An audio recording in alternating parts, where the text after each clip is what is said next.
welcome back to my YouTube channel. We have a beautiful day today.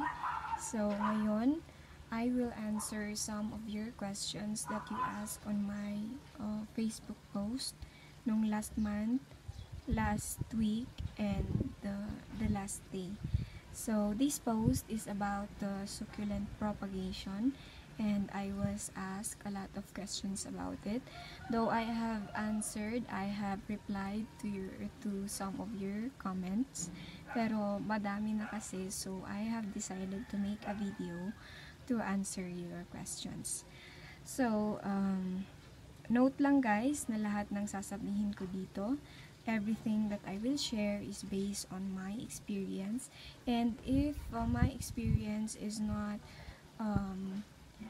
valid to yours, or it's not the same to yours, please comment down below and I will answer why I said so. So let's start with the first question from Miss Marie Rivera. Ito ay kung paano mag-propagate. This is asked also by Miss Myla Reka Frente Cameron and Redif Dagas. So paano nga ba mag-propagate? One of the factor that will contribute on successful propagation is choosing the right leaf. So, paano nga ba mag-choose ng right leaf? So, I have here my orpet. This is a Korean succulent. And focus. Some of the videos will tell you na you should choose the leaf below kasi sila yung mga mature leaf, and then madali silang magbibigay ng babies, which is true.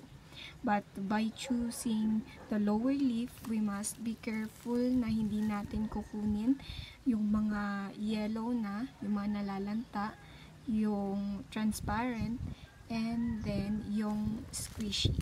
So, paano ang pag-pluck ng leaf na maipapropagate? I-twist mo lang po siya ng ganon. And there. That's a good leaf right there.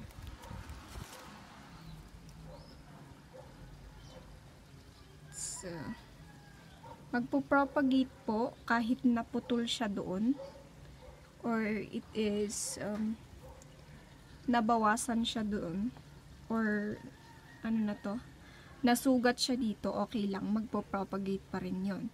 Pero pag ito po ang nasira or nasugatan, it has a lower chances to survive, or it won't give baby at all.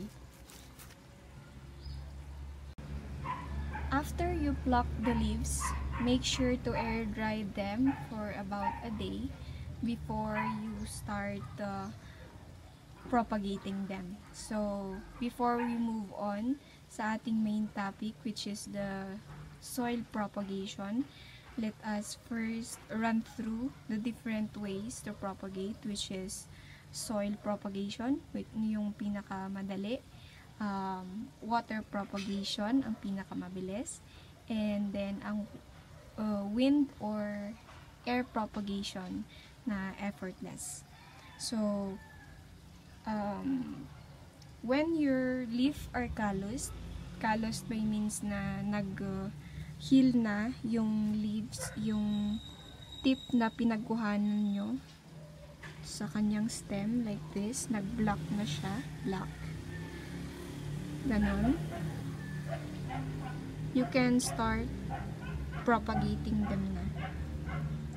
So, let's start discussing the water propagation. There are bottles na ideal for water propagation na mabibili nyo. You can use that. In my case, I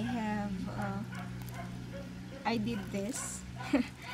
You can use clean wrap. For me, I used clear plastic and then some double-sided tape, and then I tucked them in. Improvise kumbaga. So, I filled it with water. Hindi masyadong madami yung ilalagay nyo. Kahit ganito lang. So, you can do that. And then you get your calloused leaves and then put them in right there. Ganun. So, ang pag water propagation, madali siyang tumubo gaya ng pag magpo-propagate kayo ng Darly Sunshine, Black Prince, Ghost Plant within a week.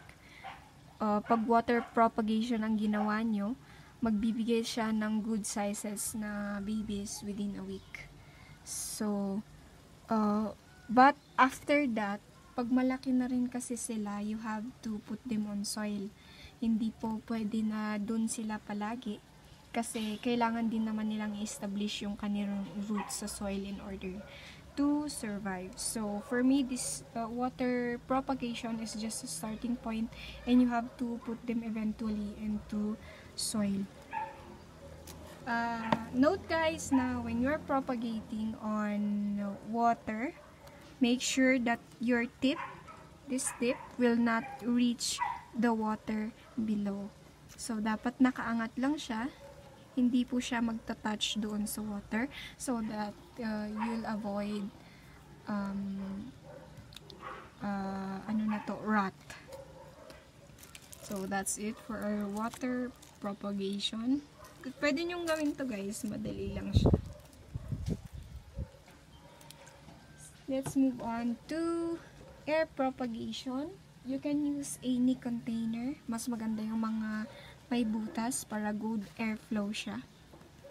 And then you can put your succulent leaf right there. And leave it for about 3 days na hindi nyo siya dinidiligan. After 3 days, you can mist them. Mist lang. Mist siya for about every other day para magbigay siya ng roots and babies. One example of my air propagation is this one. Ang aking pink frill. Para siyang dugong pero Korean dugong ata ang tawag dito. Ito yung hindi kagandahan ng air propagation kasi they tend to do like this. They dry out but they give babies. So, pagkatapos din yung makita nyo na nagbigay sila ng babies, it's best to put them on soil. Yeah, you'll eventually putting them on soil para makapag establish din sila. Okay. Well, that is for our water and air propagation. Let's move on to the next question from Ma'am Ria Flor Turalba Olivar, which is, ano pong type ng soil ang magandang gamitin for propagation? Well, I will recommend you to use coco peat, rice hull, loam soil, or compost, or you can mix them. Why? Why do I recommend this type of soil mix? Kasi they are not heavy and they are ideal for succulent propagation. Bakit?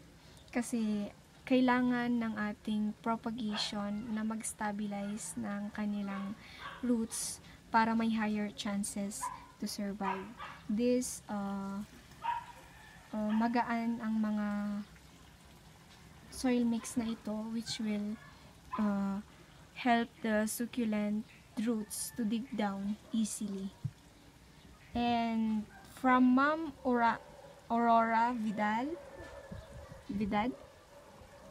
from Ma'am Aurora Vidal, ano pong gamit nyong lupa? For me, I use mixture of rice hull like this and then compost. Ganito po ang compost. It is a mixture of dried leaves and dried twigs.